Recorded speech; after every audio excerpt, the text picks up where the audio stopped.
la France à partir de Niamey, laissant croire qu'ils sont partis avec la totalité de leur matériel. Logiquement, à partir de ce constat, personne ne peut imaginer que ces militaires français ont laissé sciemment derrière eux tout un arsenal de guerre en plein centre-ville de Niamey qui en dit long sur leur intention.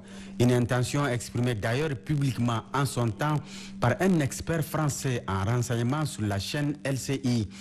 Notre ambassadeur et notre contingent n'étant plus otages au Niger, en quelque sorte, dans cette position de Fort Alamo, nous aurons peut-être plus de latitude pour monter des opérations de déstabilisation, cette fois-ci plus clandestines. C'est dans cette même logique que l'ancien ambassadeur de France au Niger, Sylvain Ité, a déclaré lors de son audition à l'Assemblée nationale que la France dispose encore sur place au Niger des contacts avec lesquels elle continue à travailler. Nous suivons grâce à nos contacts sur place la politique intérieure nigérienne et continuons donc d'alimenter nos autorités politiques en information sur la situation. En d'autres termes, même sans être à Niamey, nous exerçons activement notre activité et nos missions. Malgré ces déclarations qui expriment l'opinion ambiante en France, Macron et son gouvernement ont choisi la voie du déni. Mais la découverte de tous ces matériels militaires faits dans cette maison située au quartier Francophonie, extension Tchangaré, occupée par des instructeurs militaires français jusqu'à leur départ, bat en brèche ce déni et apporte une preuve supplémentaire de la mise en œuvre de cette stratégie de déstabilisation de notre pays.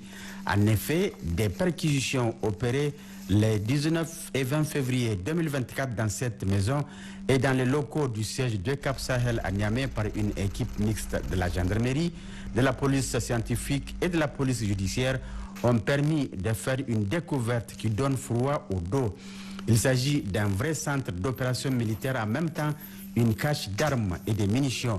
Dans cette maison, il y a un élément qui a attiré particulièrement notre attention, c'est cette grande quantité de cartes géographiques sur l'Afrique de l'Ouest, parmi lesquelles une carte de Tesker, localité nigérienne très connue dans laquelle on a découvert récemment des mines et des missiles sol-air de longue portée qui nous renvoient au souvenir chaotique de Rwanda du 7 avril 1994. Ou encore cette carte de la ville de Niamey sur laquelle toutes les places stratégiques de la capitale sont soigneusement identifiées et marquées.